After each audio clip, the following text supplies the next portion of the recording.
الرجیم بسم اللہ الرحمن الرحیم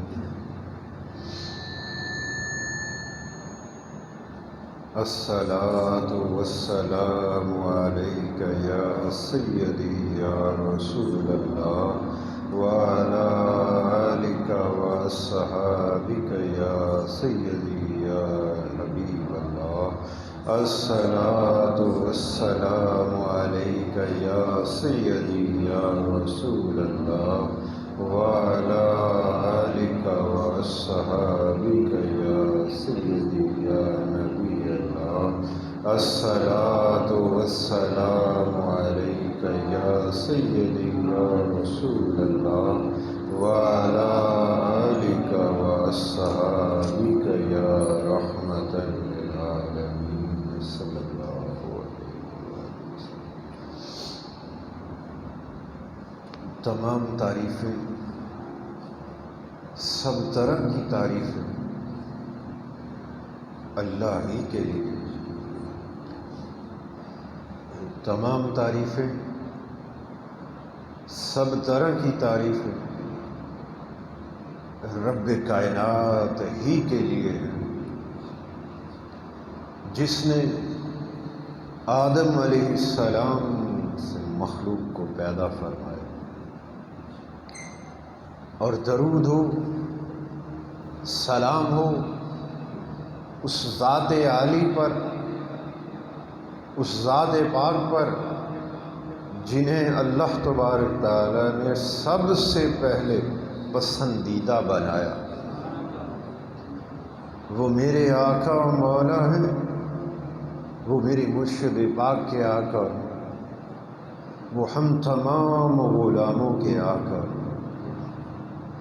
وہ اس کائنات کے مرکز اور خوبصورتی کے تخت پر جلوہ فرما،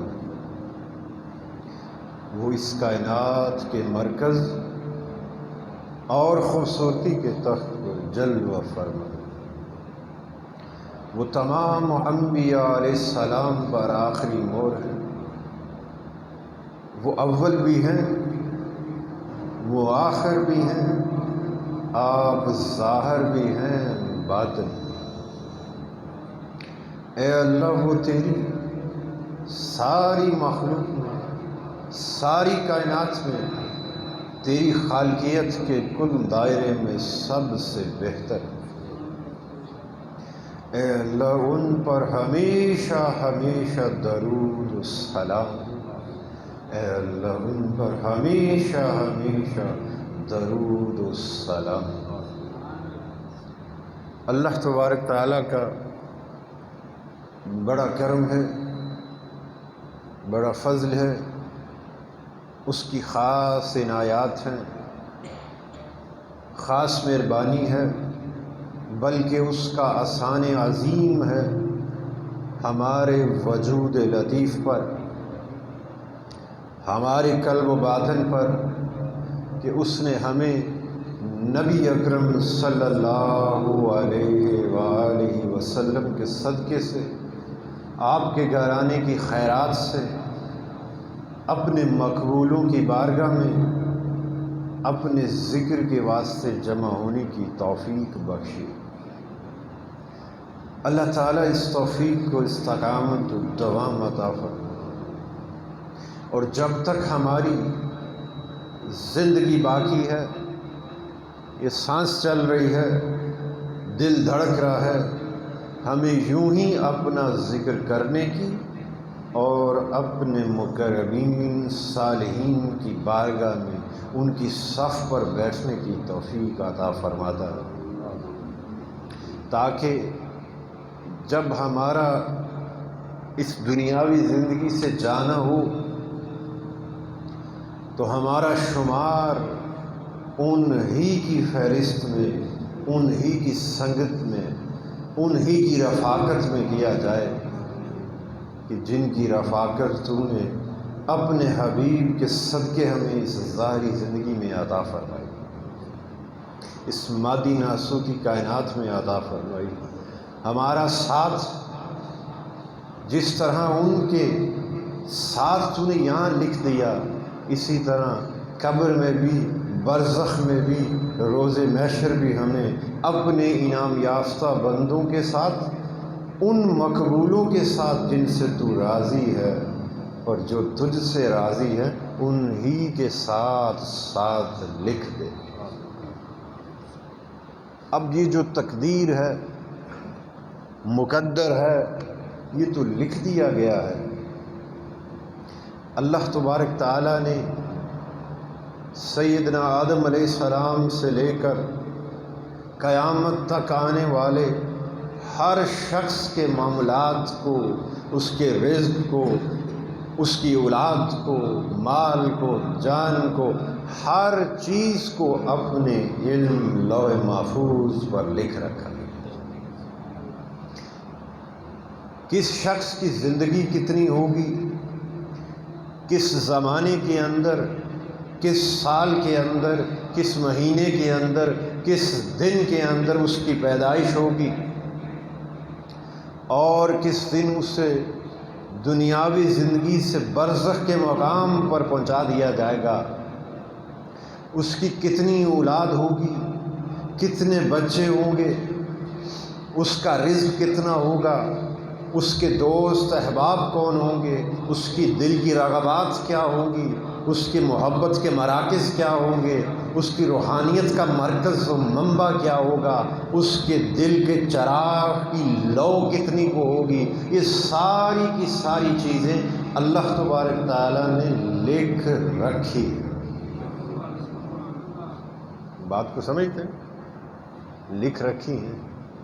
اب وہ چاہتا، وہ تو ہر شے پر قادر ہے، تمام طاقتوں کا مالک ہے، وہ چاہتا تو ہر شخص اس کائنات میں بسنے والا اس کی عبادت، اس کی تسبیح میں مشغول ہوتا۔ سیدنا آدم علیہ السلام سے لے کر قیامت تک آنے والا ہر شخص اگر وہ چاہتا تو اس کی تسبیح میں اسے مشغول لکھ دیتا۔ بات کو سمجھے؟ مگر ایسا نہیں کیا۔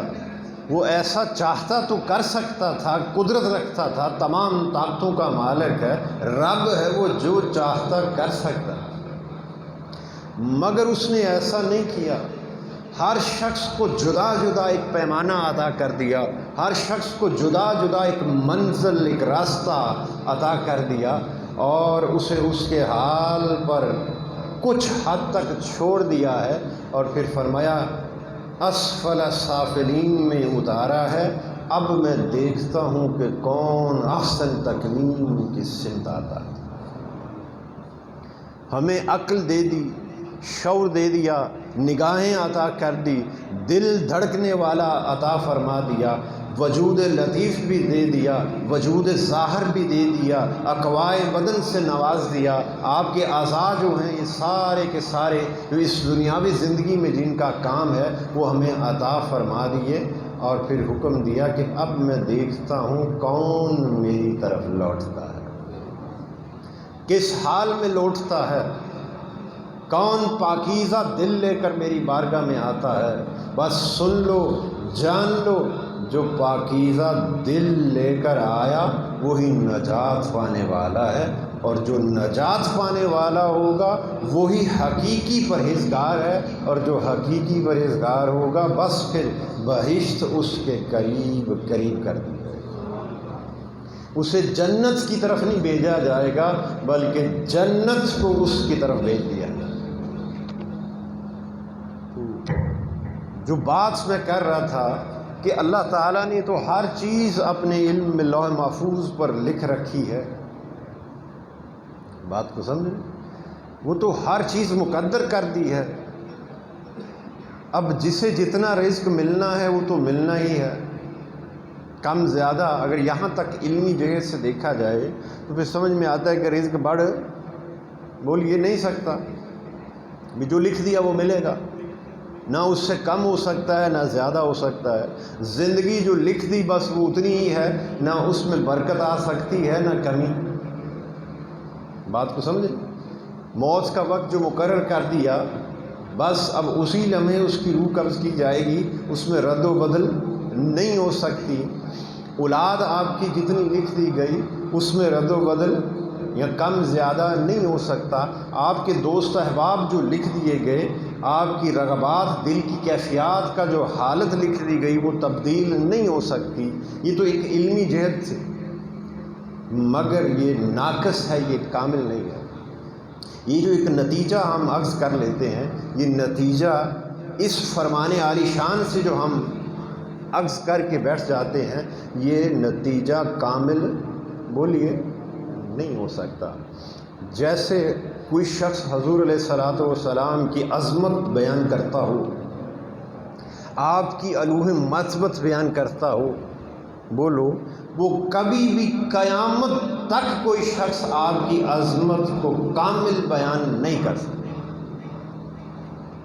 میری بات کو سمجھ، ساری کائنات بھی مل جائے اور مل کر بھی فرمایا میرے مصطفیٰ کی عظمت کی باتیں کرنے لگے تو وہ اس مقام کو بھی نہیں پا سکتے جہاں میرے مصطفیٰ نے نالین رکھا۔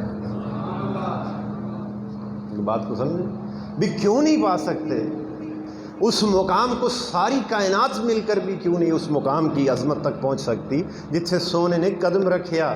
اب بتاؤ ہم اس مقام تک نہیں پہنچ سکتے تو آپ کی عظمت، آپ کی روح مرتبت تو پھر کیا ہوگی؟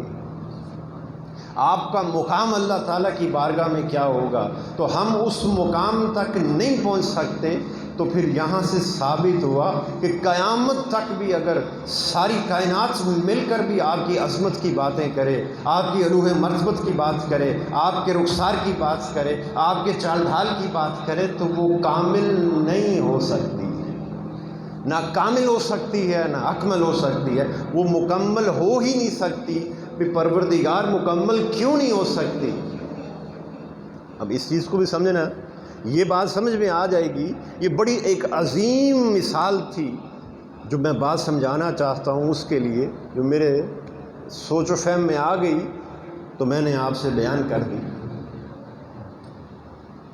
وہ جو علم کی بات میں کہہ رہا تھا کہ ہم یہ عکس کر لیتے ہیں کہ بس ہر چیز لکھ دی گئی، وہ تبدیل نہیں ہو سکتی، تو ہم کیوں نہیں کامل آپ کی عظمت کی بات کر سکتے؟ اس لیے نہیں کر سکتے کہ اگر ایک شخص گھوڑے پر سوار ہو اور صبح سے شام تک گھوڑا دوڑاتا چلا جائے اور آپ کو بٹھا دیا جائے کہ مارک کرنا ہے اور مجھے بتانا ہے کہ یہ شخص کتنا سفر طے کر چکا ہے، بات کو سمجھیں، یہ شخص کتنا سفر طے کیا ہے، اس نے اپنی زندگی کے اندر کتنا سفر طے کیا ہے، تو آپ ایک دن اسے دیکھیں گے وہ گھوڑے پر سوار ہے اور چلتا جا رہا ہے، دوسرے دن دیکھیں گے، تیسرے دن دیکھیں گے وہ گھڑ سوار رکتا ہی نہیں، چلتا ہی جا رہا ہے، تو آپ کا قلم رک جائے گا؟ بولیے، میں آپ سے سوال کر رہا ہوں، جس مقصد کے لیے آپ کو قلم دیا گیا بھی لکھو اس نے کتنا سفر طے کیا، اب وہ کہیں رکے گا تو آپ اس کو لکھیں گے نا کہ اس نے فلاں مقام تک سفر طے کیا ہے، کہ فلاں وقت سے یہ شروع ہوا ہے اور فلاں وقت پر آ کر یہ ٹھہر گیا ہے، پھر ہی لکھیں گے۔ اگر اس سے قبل آپ لکھیں، وہ گھڑ سوار چلتا جا رہا ہے اور آپ اس سے قبل لکھ دیں تو وہ کامل نہیں ہو سکتی، مکمل نہیں ہو سکتی۔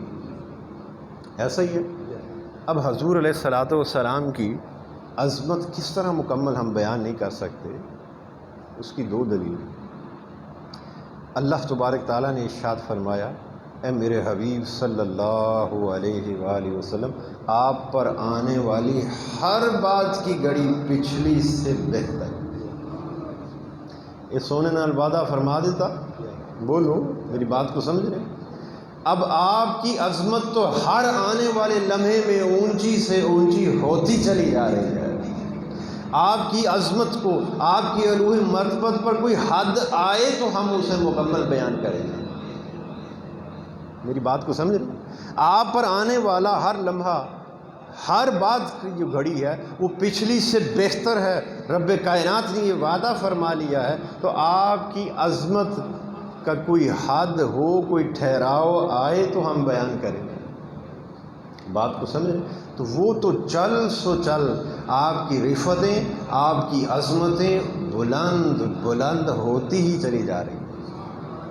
اللہ تبارک تعالیٰ نے ارشاد فرمایا، اللہ اور اس کے فرشتے نبی اکرم صلی اللہ علیہ وآلہ وسلم پر درود بھیجتے ہیں۔ بات کو سمجھ آ رہی؟ یہ نہیں کہا بھیجتے تھے یا بھیجیں گے، بھیجتے ہیں۔ اب لفظ ہیں آ گیا، آپ آج اسے پڑھیں تو تب بھی ہے، 2 دن کے بعد پڑھیں سایہ کریمہ کو تب بھی ہیں، 100 سال کے بعد پڑھیں، آنے والے زمانے میں پڑھیں، 1000 سال کے بعد پڑھیں، 1400 سال کے بعد پڑھیں، اور تو جب بھی پڑھے گا رب نے فرمایا میں بھیجتا ہوں۔ اب بھیجتا، یہ میں دوسری بات بتا رہا ہوں، اللہ کا حضور پر درود بھیجنا کیا ہے؟ فرمایا میرے مصطفیٰ پر درود بھیجنا یہ ہے کہ میں ہر لمحہ اپنے مصطفیٰ کی عظمت کو اونچا کرتا ہوں۔ رب تے اونچا ہی کری جاندہ ہے، بولو، جب بھی دیکھو اللہ تعالیٰ کی طرف وہ فرماتا میں اپنے محبوب کی رفتوں کو بلند بلند کرتا ہوں۔ آپ کے ملائکہ سامعین ہوتے ہیں اور میں ان سے خطاب فرماتا ہوں، وہ خطاب کیا ہے؟ میں حضور کی عظمت کو بیان کرتا ہوں۔ اللہ کا حضور پر درود بھیجنا کیا ہے؟ حضور کی عظمت کو، آپ کی رفت کو، بات کو سمجھ، بلند کرنا۔ تو کبھی بھی کوئی شخص کامل بیان نہیں کر سکتا۔ تو اسی طرح یہ ایک اپنے آپ کے اندر ایک بڑا وسعت والا موضوع ہے۔ چونکہ سمجھانے کے واسطے یہ میں نے ایک مثال دی، تو پلٹیں اس بات کی طرف۔ تو کیا فرمایا کہ ہم یہ سمجھتے ہیں، اتنا علم لے لیتے ہیں، علم کے ایک گوشے کو ہم لے کر ہم معنی اخذ کر بیٹھتے ہیں کہ بس ہر شے مقرر کر دی گئی ہے، اس میں رد و بدل بولیے نہیں ہو سکتی۔ اب رد و بدل کیوں نہیں ہو سکتی؟ جب رب کائنات نے ارشاد فرما دیا میں نے سب طرح کی باتیں اس کلام پاک کے اندر بیان کر دی، ہے کوئی غور و فکر کرنے والا؟ میں بڑی بلند بات کر رہا ہوں، ہے کوئی غور و فکر کرنے والا؟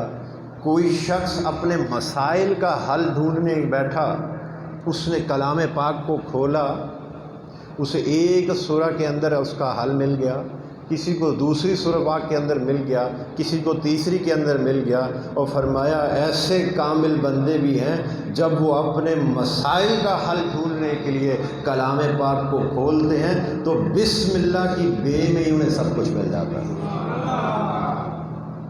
میری بات کو سمجھ رہے؟ تو انہیں، یہ میں مولا علی کی بات کر رہا ہوں، وقت اتنا نہیں کہ میں آپ کو دلائل کے ساتھ مکمل واقعہ بتاؤں، اور آپ کی عظمت تو یہ تھی کہ بے ہی میں سارا کچھ ڈھونڈ لیتے تھے، باقیہ کلام تو پھر کتنا بڑا، کتنا وسعت والا خزانہ ہے، بولو۔ تو جسے جس قدر قوت نصیب ہوگی، جسے جس قدر اللہ تعالیٰ کی طرف سے طاقت نصیب ہوگی، اور جتنا غوطہ زن ہوگا اس وحدت کے اندر، اسے اس قدر فیض ثمرات سے نواز دیا جائے۔ جس کی توجہ کا مرکز جتنا خالص ہوگا، اخلاص والا ہوگا، اسے اس قدر مقام ملے گا۔ جیسے اللہ تبارک تعالیٰ نے ارشاد فرمایا، حدیث پاک کے اندر ہے، حافظ قرآن، اسے حکم ہوگا قرآن پاک کی تلاوت کرتے جاؤ، بات کو سمجھیں، اور جنت کے درجوں کو چڑھتے جاؤ۔ جہاں وہ تلاوت اس کی مکمل ہوگی بس وہی اس کا مقام ہوگا، بات کو سمجھ رہے؟ تو جس کی جتنی وسعت ہوگی، جتنی قوت ہوگی، وہ اتنی گہرائی میں پہنچ جائے گا۔ تو ہم سمجھتے ہیں کہ اتنے فرمان کو لے کر ہم یہ معنی اخذ کر لیتے ہیں کہ بس ہر چیز مقرر کر دی گئی ہے، تو جس کے ساتھ ہمیں لکھ دیا گیا ہے اور جتنا ساتھ لکھ دیا گیا ہے بس وہ اتنا ہی ہے، اور ہم اپنی کمزوریوں کو، اپنے ناقص پن کو جواز اس کو کجنے کے لیے، اسے چھپانے کے لیے ہم یہ کہہ دیتے ہیں کہ بس یہ ایسا ہونا مقدر تھا۔ بات بھی آپ فلاں رستے سے ہٹ گئے ہو، بس یہ میری قسمت میں اتنا ہی تھا، آپ فلاں بندے سے ہٹ کر فلاں کے ساتھ جڑ گئے ہو، بس جی ہم یہ اکثر کہتے ہیں کہ نہیں دانہ پانی اتنا ہی تھا، بولو یہ مثالیں دیتے ہیں کہ نہیں؟ یہ در حقیقت ہم اپنی کمزوری کو چھپا رہے ہوتے ہیں۔ اللہ تبارک تعالیٰ نے جب واضح ارشاد فرما دیا انسان کو وہی کچھ ملتا ہے جس کی وہ کوشش کرتا ہے۔ اگر آپ کی توجہ کا مرکز اللہ اور اس کے رسول کی ذات ہو، صراط مستقیم ہو، اللہ تعالیٰ کی قربت کی وادی ہو، اور آپ کا توجہ کا مرکز چونکہ یہ ہے تو آپ اس ہی کی کوشش میں لگے رہیں، تو پھر بتاؤ کیوں نہیں آپ کو وہ ملے گی؟ بات کو سمجھ؟ ایک بندہ سیدنا موسیٰ علیہ السلام کے دور میں تھا، یہ بڑا معروف واقعہ ہے، میں سمجھانے کے واسطے بتا رہا ہوں تاکہ ایک تصور آپ کے سوچ و فہم میں قائم ہو جائے، میری بات کو سمجھنے کے لیے آسانی ہو۔ اس نے اللہ تعالیٰ سے عرض کی، آپ کی بارگاہ میں حاضر ہوا اور ہو کر کہنے لگا آپ اللہ کے نبی ہیں، میری ایک عرض تو پہنچائیں ذرا، کہ اللہ تعالیٰ سے کہیں کہ اس نے ساری زندگی میرے نصیب میں جو رزق لکھا ہے وہ مجھے ایک ہی دفعہ دے دے۔ بات کو سمجھیں؟ آپ نے دعا مانگی، اللہ پاک نے قبول فرما لی۔ اب مثال کے طور پر اگر 1000 اناج کی بوری تھی، ساری زندگی اسے لکھی ہوئی تھی اللہ پاک نے، یہ میں بتا رہا ہوں کہ اگر لکھ دیا اور فقط اتنا ہی ہوتا، اس میں رد و بدل کی گنجائش نہ ہوتی، تو پھر یہ واقعات نہ ہوتے۔ اللہ پاک فرما دیتے کہ بس یہی اس کے نصیب میں لکھ دیا ہے۔ تو مثال کے طور پہ اگر 1000 بوری تھی، وہ اللہ پاک نے اسے ایک ہی دفعہ دے دی۔ اب اس نے مانگی کیا تھی کہ میرے نصیب میں تو نے جو کچھ بھی لکھا ہے وہ دے دے، یہی مانگا تھا، دے دیا۔ اس نے کیا کیا؟ اللہ کی راہ میں تقسیم کرنا شروع کر دیا، بانٹنا شروع کر دیا، اس کی مخلوق کو اس کی راہ میں تقسیم کرنا۔ اس ساری کی ساری جو 1000 بوری تھی، 500 تھی، جتنی بھی تھی، اس نے اللہ تعالیٰ کی راہ میں ایک ہی دن میں تقسیم کر دی۔ اگلے دن جب سو کے اٹھاتے کوٹھا پھر بھریا، بات کو سمجھے، وہ پھر اس اللہ کی راہ میں تقسیم کر دے، اگلے دن اٹھے تو کوٹھا پھر بھریا ہوئے، وہ خالی ہی نہ ہو۔ اب یہاں پر ہماری اس سوچ کی نفی ہو جاتی ہے کہ اگر اس کی زندگی میں جو لکھا تھا اس سے بڑھنا نہیں تھا تو ہون بدہ کیوں پیا؟ تو پتہ یہ چلا کہ آسمان سے جب بھی کوئی چیز نیچے نازل ہوتی ہے، اس کا خیر ہونا یا اس کا عذاب ہونا ہمارے اعمال پر منحصر ہے۔ میں بڑی گہری بات کر رہا ہوں، اسے بڑی توجہ سے سمجھ جانا۔ ہم کہتے ہیں بارش ہوتی ہے، سیلاب آ جاتا ہے، بولیں ایک شخص تھا، اس کا گھر کچا تھا، بارش ہوئی اور ہوتی چلی گئی، طوفان آ گیا، اس کی چھت گر گئی، اس کے سارا ساز و سامان بہہ گیا۔ ایک شخص ایسا تھا، اس کا گھر ذرا اونچائی پر تھا اور مضبوط پکا بنا ہوا تھا، پتھر سے، سیمنٹ سے، تو اس کی نیچے کیونکہ گھر اونچائی پر تھا اور نیچے اس کی فصلیں تھی، ساری باغات تھے، وہ خشکی کے باعث تباہ و برباد ہو رہے تھے۔ جب وسعت سے بارش ہوئی تو وہ باغات سرزب و شاداب ہو گئے۔ میری بات کو سمجھ رہے ہیں؟ اب بارش تو وہی تھی نا، ایک ہی لمحے، ایک ہی دن بارش ہوئی، ایک بندے کے لیے عذاب بن گئی، ایک کے لیے رحمت بن گئی۔ بات کو سمجھ؟ تو یہاں سے ثابت ہوتا ہے، اگر آپ اپنی سوچ کو ذرا تیز کر کے دیکھیں اور اپنے اطراف و اکناف، اپنے احوال پر غور کریں تو بڑے راز سمجھ میں آتے ہیں کہ یہاں سے ثابت ہوا کہ آسمان سے گرنے والا پانی نہ رحمت تھا نہ عذاب تھا، کچھ بھی نہیں تھا، بس پانی تھا۔ وہ جب آپ کے وجود سے ٹکرایا تو آپ کی زندگی جس حال میں بیتی ہے، آپ کے اعمال جیسے ہیں، ان اعمال نے اسے عذاب بھی بنا دیا اور رب کی رحمت بھی بنا دیا۔ میری بات سمجھ رہے ہیں؟ وہ تو صرف پانی ہی اترا ہے نا، وہ جب اترا تھا، گرا تھا، اس وقت تو نہ عذاب تھا نہ رحمت تھی، بس پانی تھا۔ بس جس پر گرا، جو اللہ تعالیٰ کی عبادت و ریاضت میں تھا، اس کی خوشنودی کی خاطر زندگی بسر کرتا تھا، فرمایا کہ اس قطرے نے اس کو سرسبز و شاداب کر دیا، اور جو خرافات میں تھا، فسق و فجور میں تھا، اسے اسی بارش سے میں نے عذاب دے دیا۔ اسی بات کو سمجھنے کے لیے حضرت سیدنا نوح علیہ السلام کا واقعہ دیکھیں۔ ایک ہی طوفان ہے. بولی یہ میں آپ سے سوال کرتا ہوں, جانتے نا واقعہ, ایک ہی پانی نیچے سے بھی آ رہا ہے اوپر سے بھی آ رہا ہے, ساری کائنات کو غرق کر دیا اسی پانی نے. بس جو کشتی میں سوار تھے, میں بڑی گہری بات کر رہا ہوں, جو کشتی میں سوار تھے ان کا کچھ بھی نہ بگڑا. وہی پانی انہیں ایک مقام تک پار لے گیا. سیدنا موسیٰ علیہ السلام کو اسی پانی نے راستہ دے دیا اور فرعون کو اسی ہی پانی نے غرق کر دیا. میری بات کو سمجھ رہے ہیں؟ پانی کو دوسرا تو نہیں آیا تھا کہ ان کے لیے کچھ اور تھا, ان کے اس کے لیے کچھ اور تھا. پانی تو پانی ہی تھا, بس وہ نبی تھے اور یہ ایک مشرک تھا, کافر تھا, راہ سے بھٹکا ہوا تھا. تو اسی لیے وہ کشتی پار کیوں چلی گئی؟ قرآن پاک فرقان حمید کے اندر اللہ پاک نے ارشاد فرمایا اس کشتی کا چلنا کیا چلنا تھا, وہ میری نگاہ کے سامنے چلتی تھی. بات سن. تو جس بندے پر اللہ تعالیٰ کی نگاہ رحمت پڑ جائے اس کے لیے عذاب بھی رحمت بن جاتا ہے. میں جو سمجھانا چاہ رہا ہوں وہ کیا ہے؟ جس بندے پر رب کی نگاہ ہو, فرمایا میں اپنے بندوں کو 70 مرتبہ ایک دن میں دیکھتا ہوں. جو بندہ اللہ تعالیٰ کی طرف متوجہ ہوتا ہو اور رب اسے 70 مرتبہ ایک دن میں نگاہ رحمت سے اس بندے کو دیکھتا ہو, اور اس پر آنے والی مصیبتیں بھی جو ہمیں مصیبتیں نظر آتی ہیں وہ اس کے من کے لیے رحمت بن جاتی ہیں. وہ رحمت کس طرح بن جاتی ہیں؟ فرمایا جو میرے بندے ہیں ان پر ابتلا کی وادی جب چلتی ہے, ابتلا کا کنکریاں طوفان چلتا ہے, تو وہ بھی ان کے دل کو میرے قریب کرتا ہے, مجھ سے دور نہیں کرتا.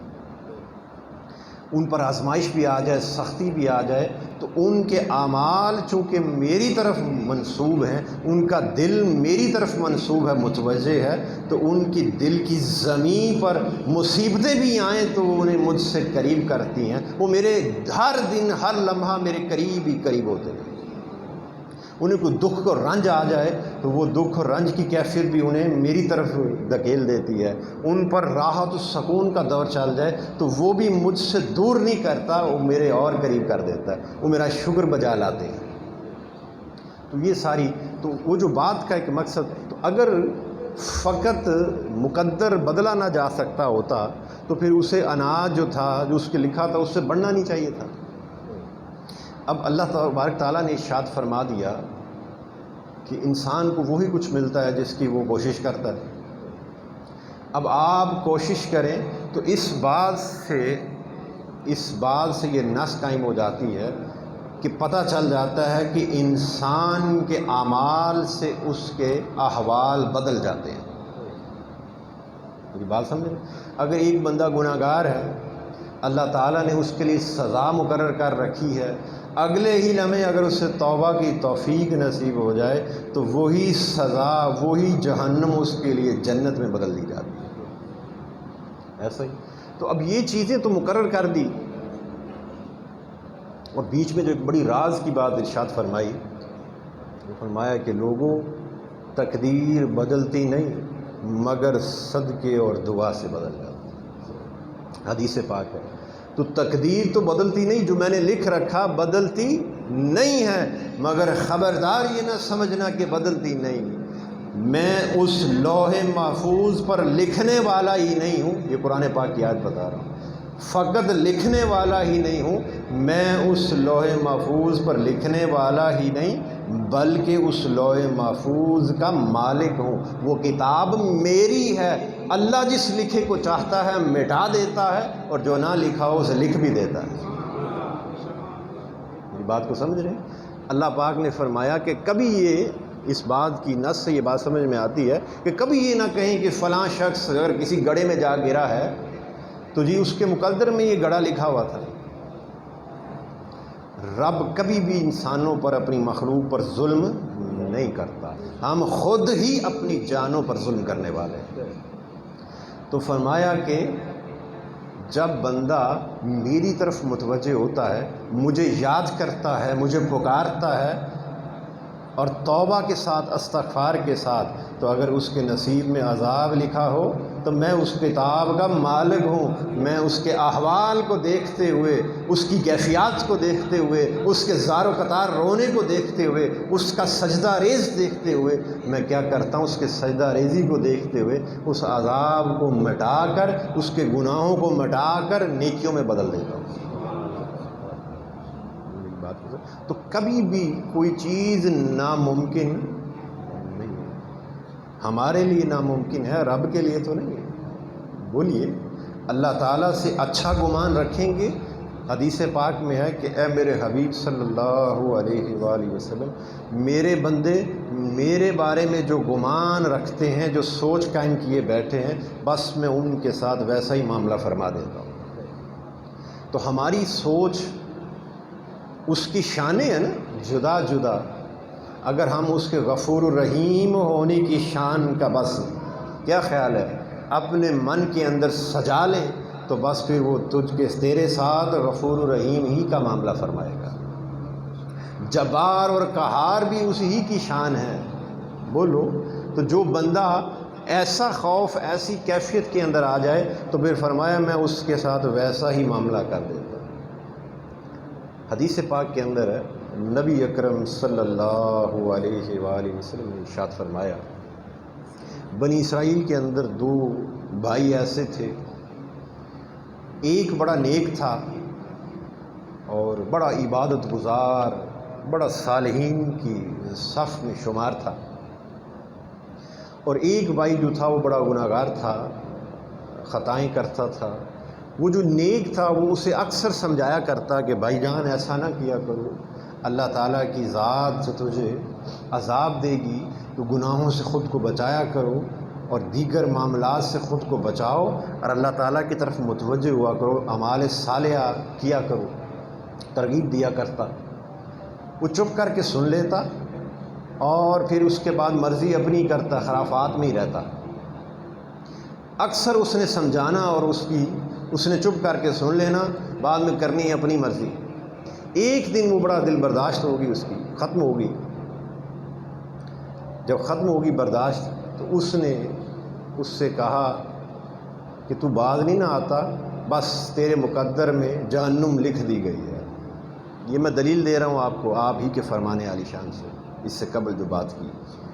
اس نے کیا کہا، تو باز نہیں آندا، تجھے میں بارہا سمجھاتا ہوں، بارہا صراط مستقیم کی طرف کھینچتا ہوں، مگر تو اپنی حرکتوں سے باز نہیں آتا، بس تیرے نصیب میں ہے ہی جہنم، تو جہنم میں جائے گا۔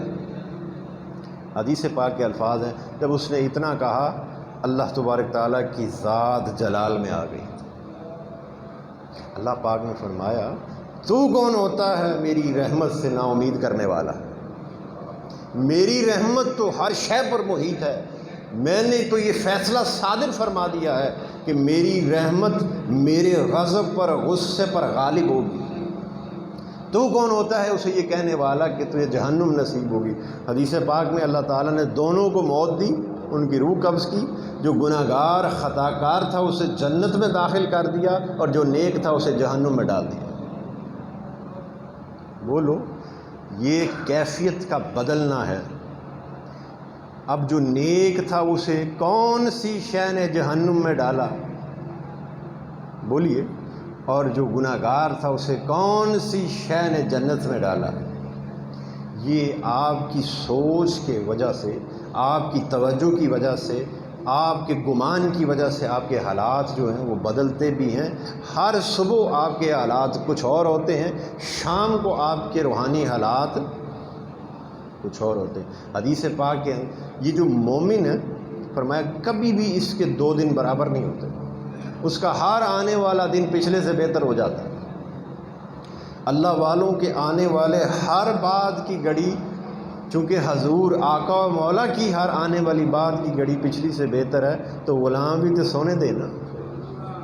تو آپ نے تو ہر تحفے میں سے، ہر انعام میں سے اپنی امت کو، غلاموں کو حصہ دیا ہے، تو فرمایا جو غلام ہیں، عاشق ہیں، ان کی بھی ہر بات کی گھڑی پچھلی سے بہتر کر دی جاتی ہے، کبھی بھی 2 دن برابر نہیں گزرتے، ان کا ہر آنے والا دن پچھلے سے بہتر ہوتا ہے۔ تو وہ جو شروع میں، آخری بات، شروع میں جو بات سمجھانا چاہتا تھا، جس کی واسطے یہ سارا مقدمہ ہم نے کیا، وہ بات یہ تھی کہ ہمیں جس طرح اللہ تبارک تعالیٰ نے اپنے صالحین کے ساتھ اس ظاہری زندگی کے اندر جوڑے ہوئے رکھا ہے، ہم اگر اسی کی طلب کرتے رہیں گے تو روز محشر بھی انہی کے ساتھ ہی ہوں گے۔ بات کو سمجھ رہے؟ اللہ تبارک تعالیٰ نے ارشاد فرمایا، اور حدیث پاک کے اندر بھی ہے، کہ تم جس سے اس دنیاوی زندگی کے اندر محبت کرو گے اور ایک محبت کا رشتہ قائم رکھو گے اللہ کی رضا کی خاطر، اس کی خوشنودی کے خاطر، تو بس پھر وہ قیامت کے دن بھی اس ہی کے ساتھ اٹھائے جائیں گے۔ اور اللہ تبارک تعالیٰ نے اپنے کلام پاک میں کیا فرمایا، جو بندہ دنیا سے چلا جائے، جیسے والدین دنیا سے چلے گئے اگر، تو وہ تو نیک تھے، اگر گمان تو اچھا ہی ہونا چاہیے، اگر وہ نیک تھے تو وہ جنت میں جائیں گے، ایسا ہی ہے۔ اولاد اگر گناہ گار ہے تو جہنم میں جائے گی، جدائیاں بڑھ گئی۔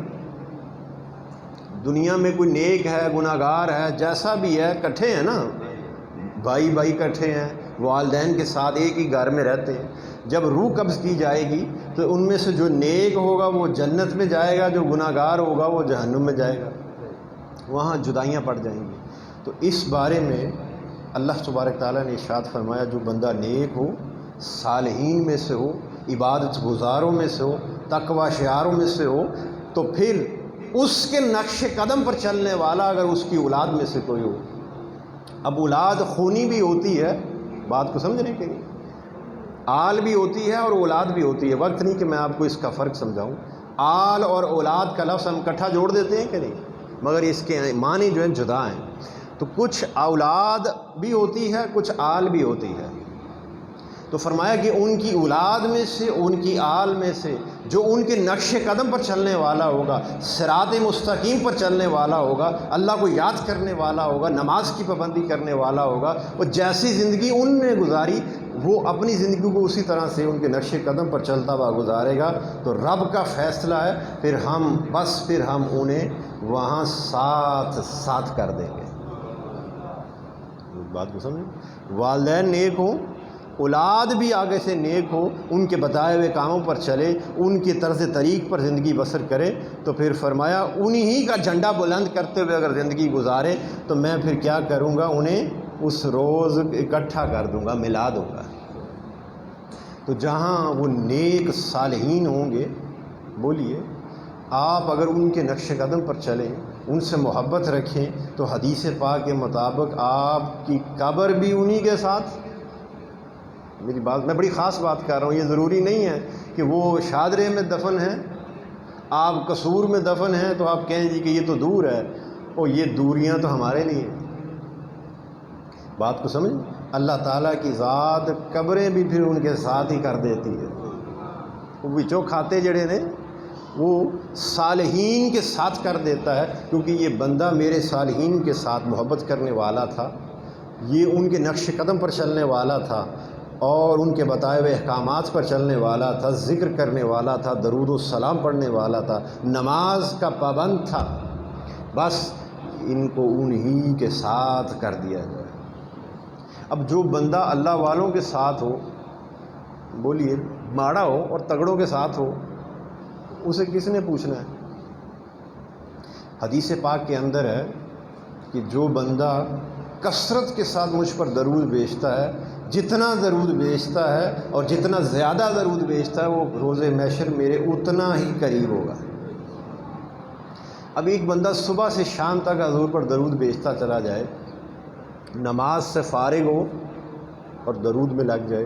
یہ قصور کے اندر ایک شخص تھا، میں ایک دفعہ ایک فوتگی ہو گئی، ایک واقعہ سنانے کی اجازت دیتے ہیں؟ تھک تو نہیں گیا؟ میں ادھر چلا گیا، فاتحہ کی، اس کے بعد باتیں شروع ہو گئی، کہنے لگے کہ یہاں پر جب ہم نے دفنایا تو ایک واقعہ ایسا درپیش آیا کہ جب قبر کھودی تو ساتھ ایک بڑی پرانی سی قبر تھی جو اوپر سے بالکل ہی بیٹھ چکی تھی۔ اس واقعے سے بڑی باتیں آشکار ہوئی کہ ضروری نہیں کہ جو قبر بیٹھ جائے وہ گناہ گار کی ہے، کبھی بھی قبر کا بیٹھ جانا گناہگار ہونے کی دلیل نہیں ہوتا.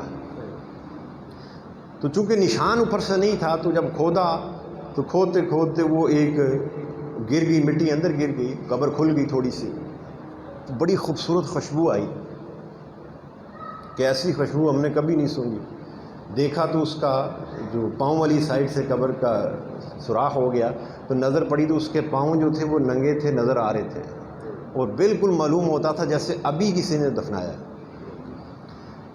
تو کفن بھی اس کا ویسے ہی صاف ستھرا. تو وہ جو وہ قبر کھود رہا تھا وہ کہنے لگا کہ مجھ سے رہا نہ گیا. میں نے آگے بڑھ کر اس کا کفن اور اوپر کر کے دیکھا تو اس کی پنڈلی اس طرح تھی جیسے ہماری زندہ کی بھی تازہ نہیں ہوتی، ایسی تازہ. تو کہتے ہم نے اس کو فوراً بند کر دیا، کہ پتہ کرو یہ کس کی قبر تھی. دریافت کیا، پوچھا، کہا جی یہ فلاں شخص کی قبر ہے. اس کے گھر چلے گئے، پوچھا جی آپ کا بندہ کب کا فوت ہوا؟ کہا جی 25 سال ہو گئے ہیں اسے. یہ کون سا ایسا عمل کرتا تھا؟ ان کو کوئی خاص عمل تو نہیں کرتا تھا. اس کی ایک پرچون کی دکان تھی اور سارا دن دکان میں اپنی بیٹھا ہوتا تھا. نماز کے وقت نماز پڑھتا تھا اور نماز سے جب فارغ ہوتا تھا تو ہم نے اسے کبھی بھی فضول باتوں میں الجھے ہوئے نہیں دیکھا. بس نماز میں دیکھا یا نماز سے فارغ دیکھا تو درود پڑھا کرتا تھا. جو بندہ بھی اس کے پاس آ جاتا وہ سودا لینے یا ویسے یا تھوڑی دیر بیٹھنے آ جاتا تو اس کو بھی درود میں لگا دیتا تھا کہ میرے نہ گلا نہ کرو، میں بھی درود پڑھنا تسی بھی پڑھو. بس اس کے اندر یہ عمل تھا. تو دیکھیں پھر اسے ایسی تازگی جس کے ظاہری وجود کو اللہ تعالیٰ نے درود کے وسیلے سے صدقے سے ایسی تازگی بخشی ہے. اس کی روح کتنی کو تازہ ہوگی، اس کی روح کتنی کو خوشبودار ہوگی. تو درود پاک پڑھنے والا جب سونے کے قریب ہوئے گا، بولو وہ پل صراط پر بھی سونے کے ساتھ، میزان پر بھی سونے کے ساتھ، حتیٰ کہ جنت میں بھی ساتھ ساتھ ہوگا. تو پھر بتائیں حضور کے ساتھ کوئی غلام بیٹھا ہو، گناہ گار ہی ہو، خطا کار ہو، چونکہ درود زیادہ پڑا تھا تو ساتھ ہے نا. اب بتاؤ کون سے فرشتے میں جرت ہے کہ وہ آ کے کہے بھی آؤ حساب دو. سونے دی آغوش غلامی جو غلام بیٹھا ہوئے، کسی فرشتے کی جرت ہے اسے بلا کے کہے بھی حساب دو؟ وہ میزان پر بھی آپ کے ساتھ آپ کی کالی کملی کی چھاؤں میں ہوگا، آپ کی آغوش غلامی میں ہوگا، اور پل صراط پر بھی، حتیٰ کہ وہ آپ کی کملی میں چھپتا چھپتا جنت میں جا پہنچے. تو یہ درود پاک ہمیں نہیں پتہ کہ ہماری نماز قبول ہوئی کہ نہیں، ہمیں نہیں پتہ ہمارے دیگر معاملات قبول ہوئے کہ نہیں ہوئے، مگر فرمایا ساری عبادتیں جو ہیں وہ ظنی القبول، اس میں ظن ہے. میری بات کو سمجھ رہے؟ ظن ہر عبادت کے اندر ہے مگر درود میں ظن نہیں ہے. فرمایا درود قطعی القبول ہے، ابھی پڑھنے والا ارادہ کرتا ہے میں لکھ دیتا ہوں قبول. تو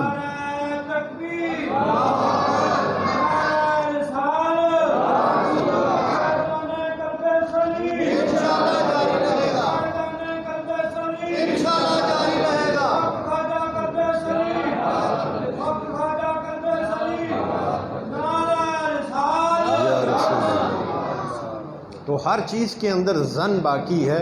تو جب درود پڑھا جائے تو پھر ظن کی گنجائش نہیں رہتی، وہ قبول ہی قبول ہے. تو جب درود پڑھا جائے، میرے مصطفیٰ پر درود پڑھا ہے، اس کا درود بھی قبول، اس کی نماز بھی قبول، اس کے دیگر معاملات بھی قبول. تو پھر فرمایا کہ درود وہ ہے کہ جس کے صدقے سے ساری چیزیں مقبول ہو جاتی ہیں. اللہ پاک سے دعا کرے اے اللہ حضور علیہ الصلاۃ والسلام کے نالین پاک کی خاک پاک کا صدقہ ہمارے تمام صغیرہ و کبیرہ گناہ معاف فرما دے، ہماری تمام خطاؤں کو درگزر فرما دے، ہمیں قبر کے عذاب سے، محشر کے عذاب سے، صراط اور میزان اور قبر کی ہولناکی سے بچا لے، موت کی سختی سے بچا لے، ہمارا خاتمہ ایمان پر فرمائے.